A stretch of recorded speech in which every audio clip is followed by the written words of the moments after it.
This segment brought to you by Kansas Wheat. Learn more at rediscoverwheat.org. Good morning, I'm Charles Barden with K-State Research and Extension Forestry.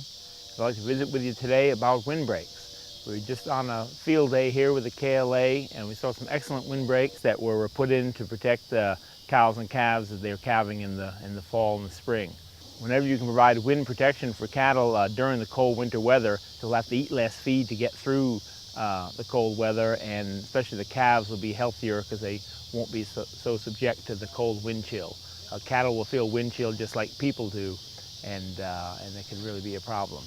What we saw on this property here was some beautiful windbreaks. They were planted back in 1984, and they're used to protect their areas where they bring in their cows to calve and to get settled in. A good windbreak, we need to start really with eastern red cedar. That's our native evergreen tree to the state of Kansas, and a couple of rows eastern red cedar spaced about within the row about 10 feet apart, and between rows about 20 feet apart, really form the basic backbone of the windbreak.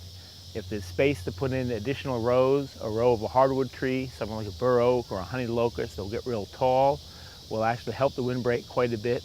The height of the windbreak determines how far downwind the zone will be protected. So the cedars do the most of the heavy lifting of the windbreak as the backbone. We're having some taller hardwood trees help extend that protection area downwind. And then if you're interested in wildlife or aesthetics, adding in some flowering or fruiting shrub rows also help improve the low-level density of the windbreak, help trap more snow within the windbreak, and also provide some additional wildlife habitat.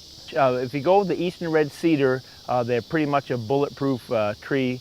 But if you don't want to use eastern red cedar, you can use oriental arborvitae, but they are also prone to bagworms that will need to be sprayed occasionally in early summer when the bagworms are bad. And we can't really recommend many pine trees for the main part of the windbreak because of insect and disease problems on our pine trees here in Kansas. For additional information, they can go to the Kansas Forest Service website. The website is www.kansasforest.org.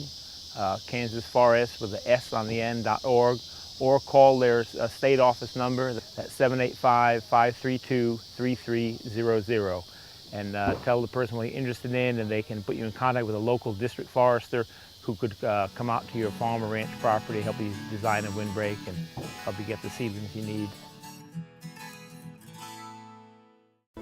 Valley Vet Supply is devoted to providing information and professional quality products at reasonable prices.